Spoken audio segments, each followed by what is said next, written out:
Dow futures enter shaky territory again as the stimulus package passes. The Senate manages to come to a unanimous passage, which is a miracle in today's day and age. We've got some news on the supply chains going to grocery stores as we start to see the ebb, possibly, of the coronavirus pandemic. Trump's press conferences may no longer be aired per the networks, and Biden is back in the news, and could he have been Me Too'd? I'm Jay Edgar, and this is Contemporary.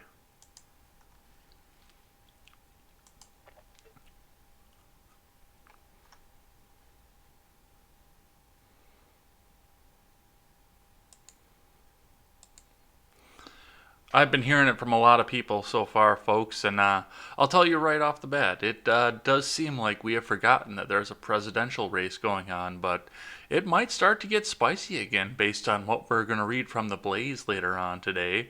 And of course, we have no idea what's going to happen now with the stimulus package because now investors want to dump off their stocks, given the fact that this is coming, because we still have uncertainty in the market. But before we get into any of this, head on over to freedomscoop.com. Freedomscoop.com is your one place stop for various liberty-minded individuals and their commentary on the news. We try to get you the news without having the leftward bent, or at least talk about what the news is saying and what the underlying causes are. You can go find Contemporary, Ed's World, The Generational Gap, Stephen Ignoramus, Wyatt Birkenhoff as a video series here. And we do have a couple of other different things that we're working on here. Another podcaster and possibly a live blog. So go and check us out for updates. Well, the top news today, because this has become somewhat of a stock show as we go along, is that Dow futures look like they're going to be going down a little bit after 2 days of rallying in anticipation of the stimulus package that had a near unanimous vote early this morning. This is from Ed Carson over at Investors Business Daily. Dow Jones futures extended losses Thursday morning, along with S&P 500 futures and NASDAQ futures. The Senate approved the $2.3 trillion coronavirus stimulus deal, with no clear explanation as to where they're going to get the money. Investors are looking ahead to an enormous spike in the initial jobless claims as the coronavirus crisis shuts down much of the economy. U.S. coronavirus deaths top 1,000. On Wednesday, Apple, Microsoft, Amazon, Atlassian, and Nvidia closed below key support as that day's stock market rally fizzed.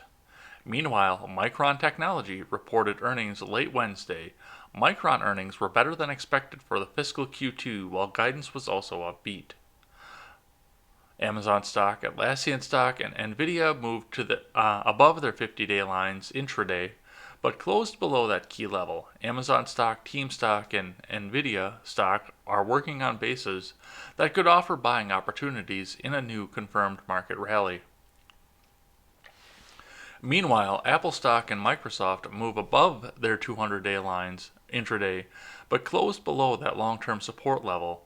While they have more work to do than Nvidia stock or Atlassian stock, Apple stock, Microsoft stock, and Amazon stock all have held up relatively well during the coronavirus bear market. Amazon stock and Atlassian stock are on the IBD Live Ready list. Microsoft stock is a long-term leader. Nvidia stock is on the IBD 50 list. So yeah, it'll be interesting to see what we have going on there and what happens as long as we're moving along there. So we might see another rally and we might not. And like I always say, the markets don't like uncertainty. When the Senate was gridlocked and nobody knew what was going on, we at least had the certainty that nobody was going to be getting any of these checks. But now this is going over to the House, and Americans are anticipating it, and Nancy Pelosi is sitting in a position to torpedo it. So it's going to be an interesting day in stocks, to say the least, and I'll be watching it as we go along. So let's move on to the stimulus.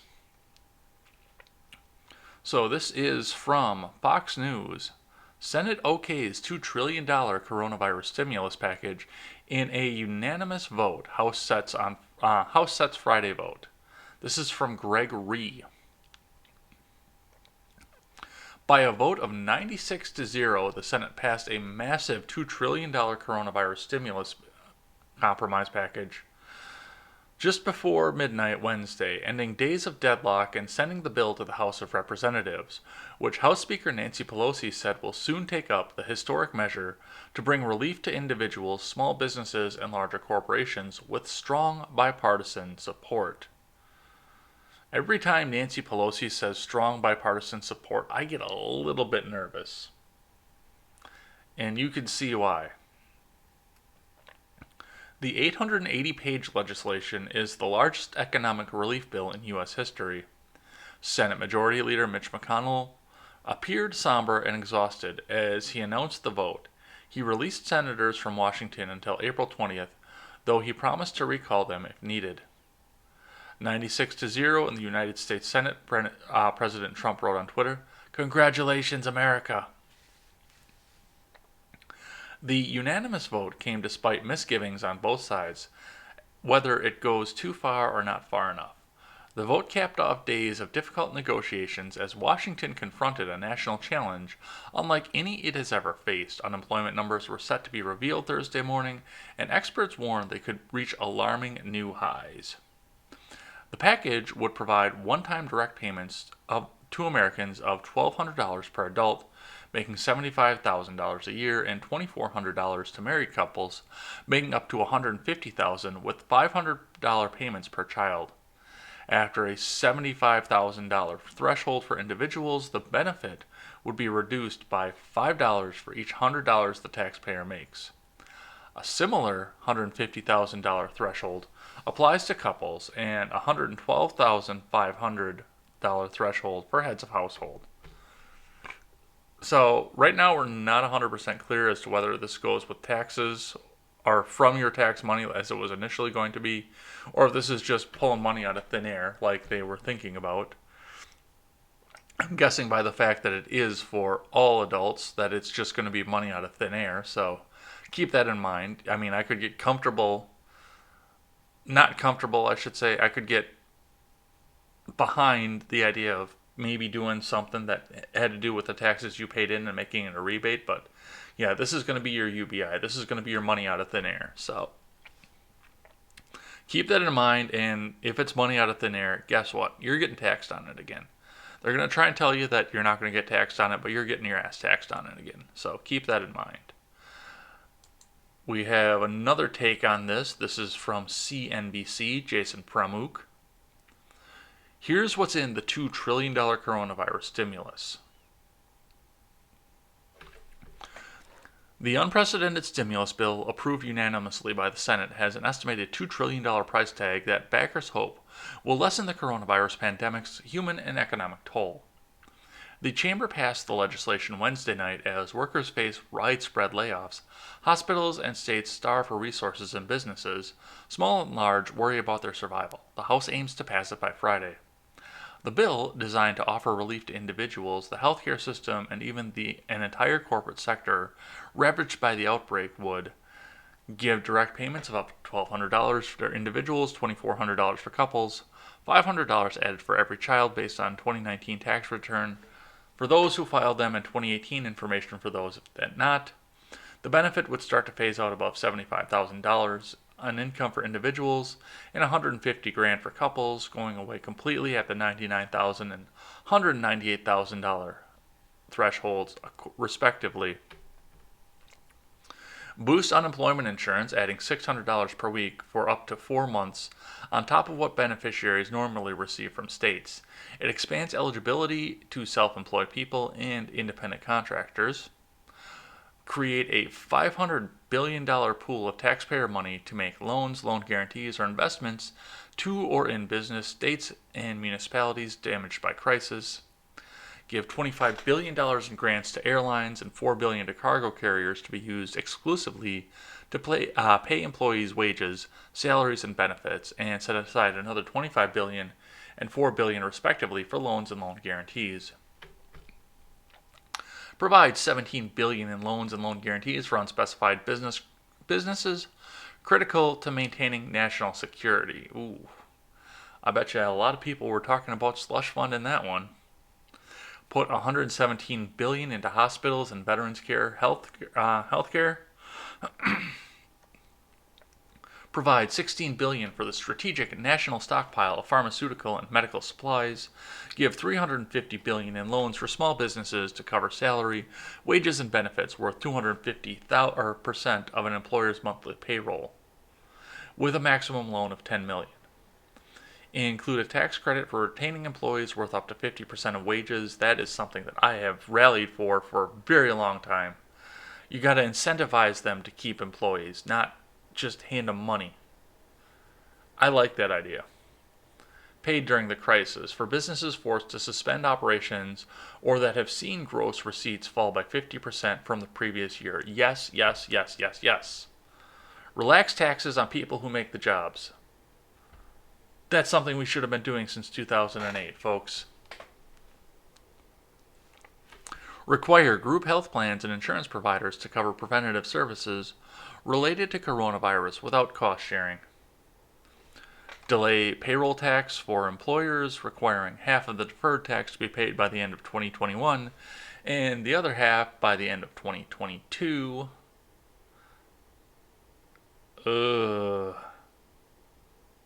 I don't like that. But we all know how I feel about that one.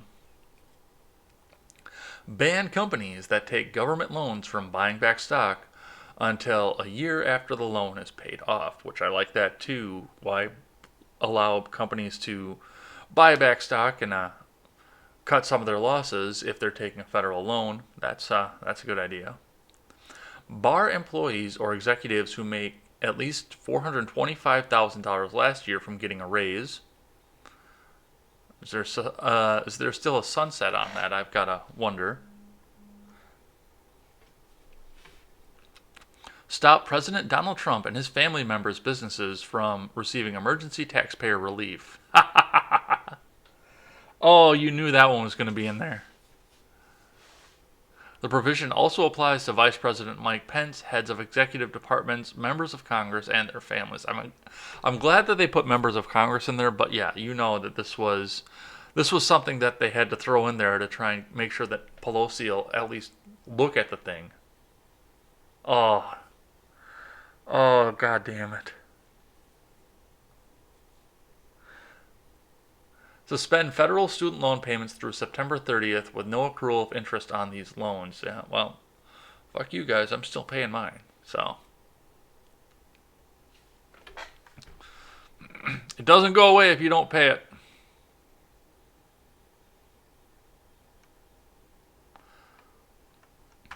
And I haven't missed a day of work yet, so. I do want to point something out here, though. I know a lot of people out here, and Dan Yo is accusing the U.S. Senate of this. I've got, this is just a tweet that I found interesting while we were talking about all of this. I know a lot of people have said that if you expand the unemployment insurance, you're just going to get people dependent on it forever, and they're going to want to take it rather than going back to work. So I know some senators were talking about that, and possibly some of the a lot of the Twitterati were talking about that too, especially over on Mega Twitter. But Dan Yo says, it's amazing the U.S. Senate doesn't know how UI works. You can't collect UI unless you've been laid off, not fired, not retired, not quit. That is not true, but that's a state-to-state thing. And this state, if you get fired, you can collect UI. If the employer who lays you off calls you back to work, you cannot refuse, otherwise you'll no longer be eligible to collect UI. So that is important here because, like I said, a lot of people are saying that, oh, they'll just take the handout instead of going back to work. No.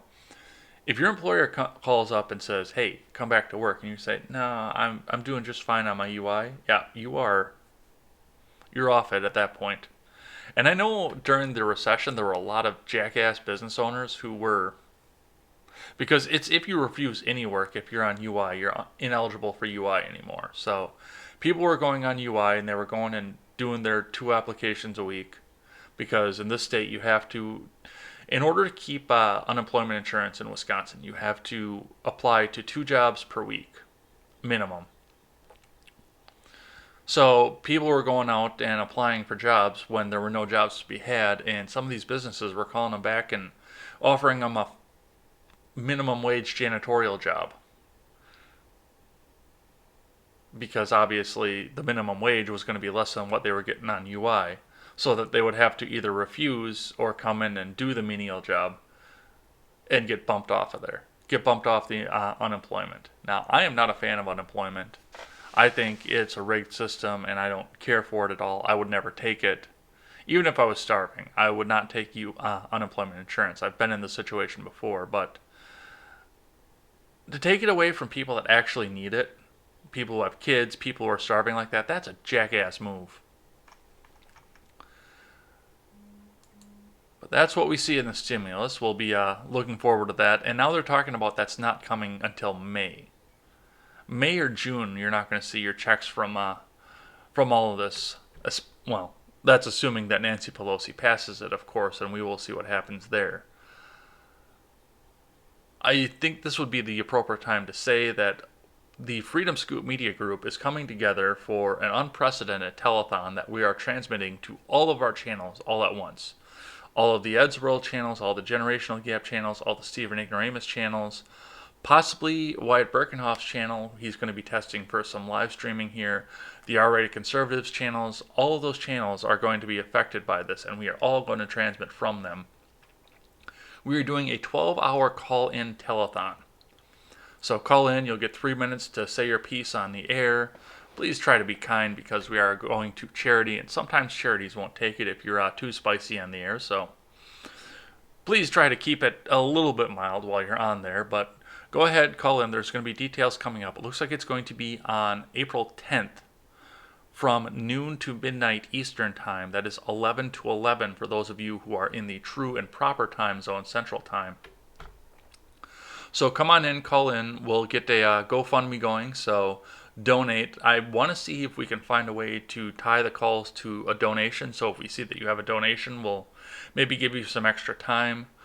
We've got some guests that are coming along. I don't have anything locked down just yet. I've got one locked down, but I don't want to make the announcement yet. But details to come, and we'll be announcing it more on our channels as we go along.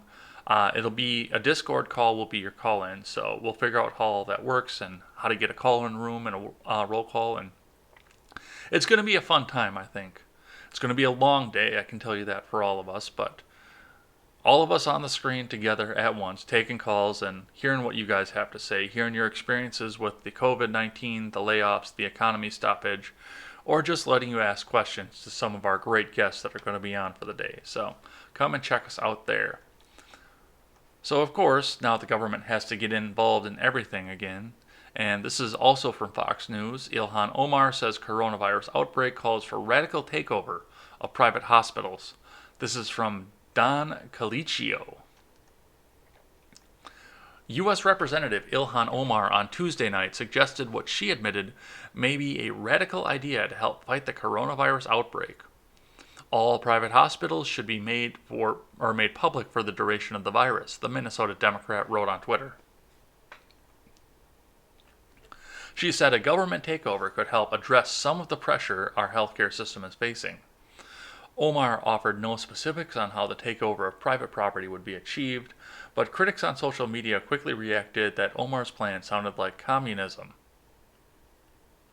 I mean, if the shoe fits. Here's another radical idea, one Twitter commenter wrote. Let's admit that communism doesn't work and it caused the Chinese virus. So you can run them into the ground, another wrote.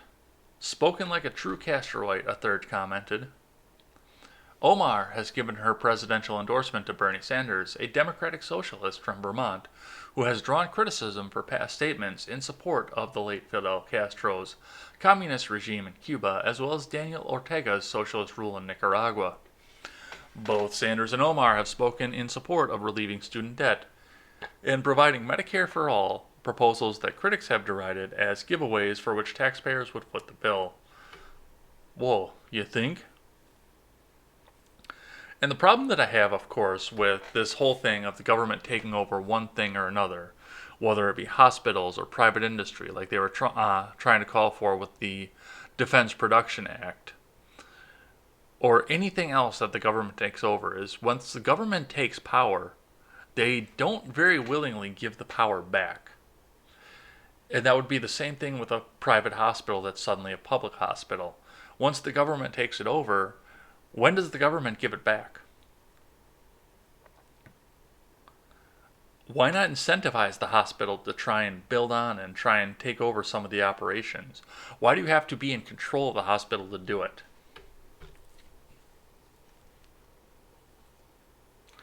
I don't know. That's kind of disgusting, but we can have some fun now. Also from Fox News, Joe Biden's gaffe-filled coronavirus media blitz drives negative headlines. Because we are going to have a fun presidential race. This changed up everything, and this is going to be a lot of fun. Especially given the fact that Trump had 49% approval, according to Gallup, we saw yesterday. This is from Brian Flood. Joe Biden had a gaffe-filled week in his return to the spotlight after being oddly invisible the previous week amid the coronavirus pandemic, with his hastily arranged comeback blitz driving an onslaught of negative publicity. Over the past 48 hours, he has shown up several times in his own live stream statement on The View on MSNBC and CNN. It did not go well, the Fourth Watch editor Stephen Krakauer wrote. Look, I think we as a society should respect our elders, but there's just something wrong with Joe Biden. It started Monday with widely panned remarks on the coronavirus, featuring the 2020 Democratic frontrunner appearing to lose his train of thought when his teleprompter malfunctioned. I'm pretty positive it didn't malfunction. He just lost his train of thought. I can't prove that, but man, it's Joe Biden. We've been seeing this for the last almost 2 years at this point. The live stream began with Biden touching his face despite ongoing warnings not to do that during the coronavirus pandemic. But this would be a recurring blunder from the former vice president. Biden then attempted to detail his plan to fight the coronavirus crisis, but appeared to lose track of his place on the teleprompter and signaled to his staff that there was something wrong, before going off on an uncomfortable ad-lib. And in addition to that, we have to make sure that we are in a position that we are well met to go the second thing. I've spoken enough on that, Biden said. Biden was back at it on Tuesday, first with an appearance on The View, and he touched his face so many times that social media guru Caleb Hull put together a compilation. Biden wasn't only criticized for touching his face on The View, he was also accused of giving an incoherent answer when co-host Sarah Haynes asked if businesses should reopen in the near future. We have to take care of the cure that will make the problem worse no matter what, Biden responded, sparking confusion and criticism on social media. Conservative strategist Chris Barron compared Biden's recent media appearances to Monty Python skits. It's truly incomprehensible how completely confused and befuddled he seemed. The only chance Joe Biden has is if he is quarantined for the next 6 months, Barron told Fox News. Did I not just say that last week? Did I not just say that? It was beginning of this week and end of last week. The best place for Biden to be was in his home, away from every camera, every teleprompter, and every microphone, while Bernie Sanders and Donald Trump continue to tear each other apart. I just said that. He doesn't need to campaign anymore. He's won it. And all he could do from making public appearances was damage his brand and damage his chances, and he just did that. I told you that's what that was.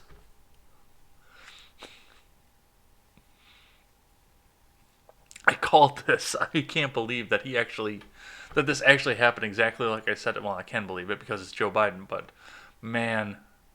And this isn't even the worst of it. That's what I have to close out the show, is what the worst of it is. So we'll look into that just a little bit more onto this one. But my God. You've won. Just sit at home. Well, you haven't won yet, but presumptively you've won. Just sit at home. All right, so this is from my neck of the woods. Actually, I used to work in the county that this happened in. This is actually from a week ago. Public Health Madison and Dane County creates a report mass gathering form. So, for those of you who are not familiar with Wisconsin, we are a mostly agrarian and rural state. We've got a lot of dairy farms, obviously. That's why we have Wisconsin cheese. We do have a couple of large cities, but they're pretty far spread out, with the majority of the large cities that are connected together being in the far southeast corner of the state where shipping lanes are and close to Chicago. I'm talking, of course, about Milwaukee, Racine, and Kenosha. But for the most part, we're pretty spread out. We're pretty conservative, pretty traditional from the most part, and even our liberals are more of the traditional conservative liberals, the union guys, not necessarily the business guys, not necessarily the neoliberals, and not necessarily the progressives. Until you get to Madison. Madison is the progressive stronghold, and it rivals Seattle. I can say that pretty comfortably. The progressivism in Madison rivals Seattle, rivals Chicago. Well, Chicago's more of a business haven. Probably rivals any place else you could think of as far as progressivism. I mean, it's clean. Don't get me wrong. And the progressives have done a great job to keep the tourism up and keep people coming back there, but it is progressive authoritarianism at its finest. This is from Maya Invice from a local Fox affiliate. A mass gathering of 10 people or more are currently prohibited throughout the state of Wisconsin. Public Health of Madison and Dane County created a form where people could report mass gatherings. For those of you who are younger than me, what was the name of that little snitch kid on the Recess show? I can see his face and I recognize him because I saw a couple episodes of it, but I never knew what the character's name was. But, I mean, that's who I picture going out and getting this form. Mass gatherings, according to Emergency Order Number 5, are any planned or spontaneous public or private event or convening that will bring together or is likely to bring together 10 or more people in a single room or a single confined or enclosed space at the same time. The form can be used to report mass gatherings in Dane County. If a mass gathering is happening outside Dane County, they ask people to contact the local law enforcement or health departments. So not only are they making the right to assemble illegal, they're actually giving out a form for people to snitch on each other with it.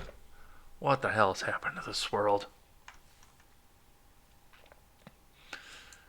Well, in other news, going on to something positive here, this is from Fox Business, and this goes along the lines of the fact that the president has said that he wants to go back to work around Easter, possibly even a little bit. He wants to reassess before we go instantly back to work, but he does want to get people back to work. Ford aims to reopen some North American plants in April after the coronavirus shutdown. Oh, okay, this is a Reuters reprint here.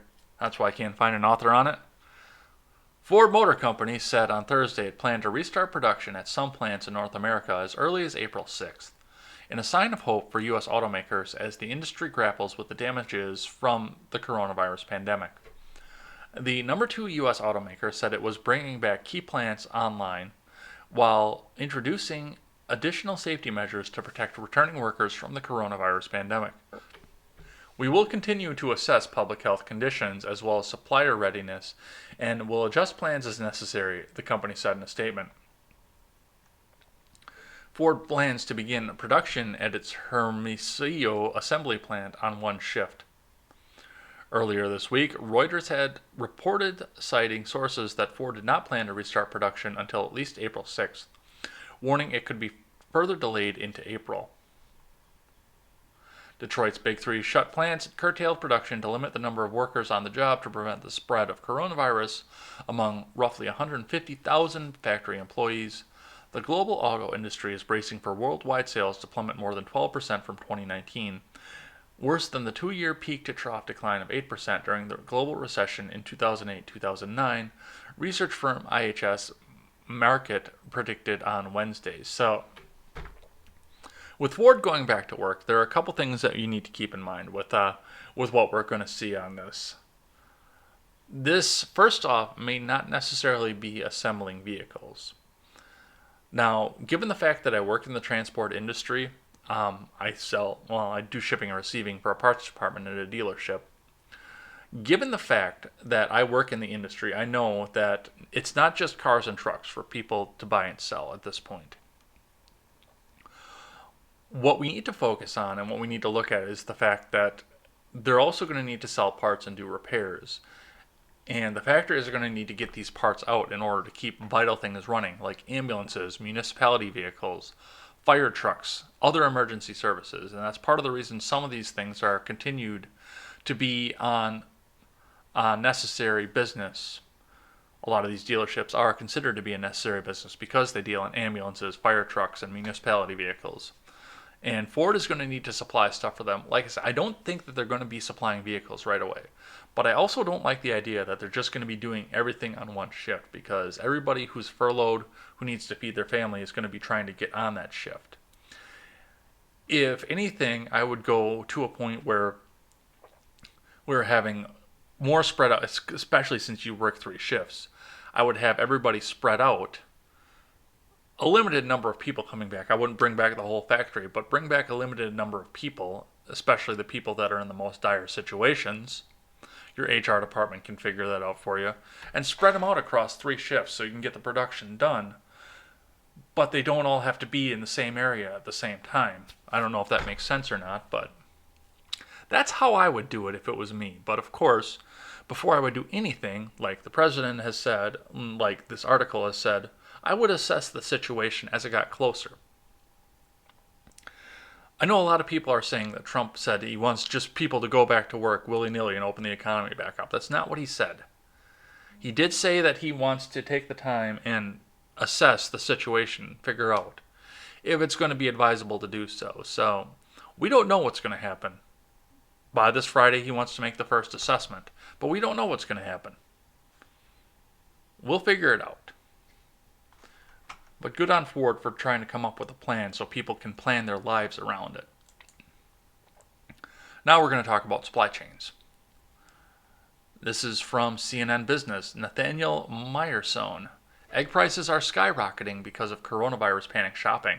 Yeah, I couldn't believe that, especially eggs. Especially given the fact, of course, that for the last 2 weeks people were buying up mac and cheese and toilet paper and leaving the rest of the store alone. Like I bragged about a couple weeks ago, I went over to the meat counter at my local grocery store that has discounts on things that are on the sell-by date. They'll mark it down 67% and put it in a discount rack.